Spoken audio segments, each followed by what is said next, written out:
नाफेडच्या शासकीय हमी केंद्रावरील खरेदी बंद झाल्यामुळे बाजार समित्यांमधील जे भाव आहेत सोयाबीनचे ते भाव या ठिकाणी पडलेले आहेत। आपण बघू शकतो की सध्या सोयाबीन जी आहे ती 3700 रुपये 3800 रुपये जास्तीत जास्त 4000 रुपयापर्यंत या ठिकाणी विकल्या जात आहे।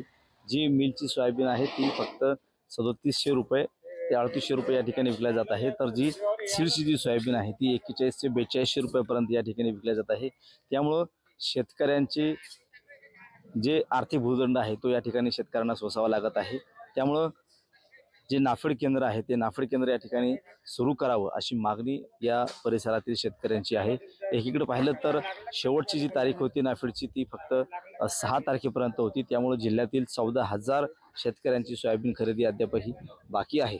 ज्या 14000 शेतकऱ्यांनी या ठिकाणी नोंदणी केली होती त्या 14000 शेतकऱ्यांची खरेदी नाफेड केंद्राकडून होणं बाकी आहे। मात्र नाफेड केंद्र बंद झाल्यामुळे या ठिकाणी मोठ्या प्रमाणामध्ये शेतकऱ्यांची सोयाबीन ही अद्यापही घरामध्ये पडून आहे। त्यामुळे मार्केटमध्ये जो भाव मिळतो शेतकऱ्यांना तो अगदी कमी प्रमाणात मिळतोय आणि त्यामुळे शेतकऱ्यांचं मोठ्या प्रमाणामध्ये या ठिकाणी नुकसान होते आणि तात्काळ या ठिकाणी नाफेडचे केंद्र सुरू करावे अशी मागणी सोयाबीन उत्पादक शेतकऱ्यांची आहे।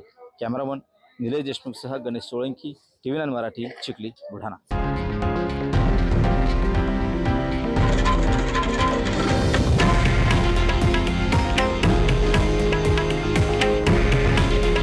हे आहे देशातील नंबर 1 न्यूज नेटवर्क आणि आपण पाहत आहात TV9 मराठी। काळजी तुमची, हित महाराष्ट्राचं।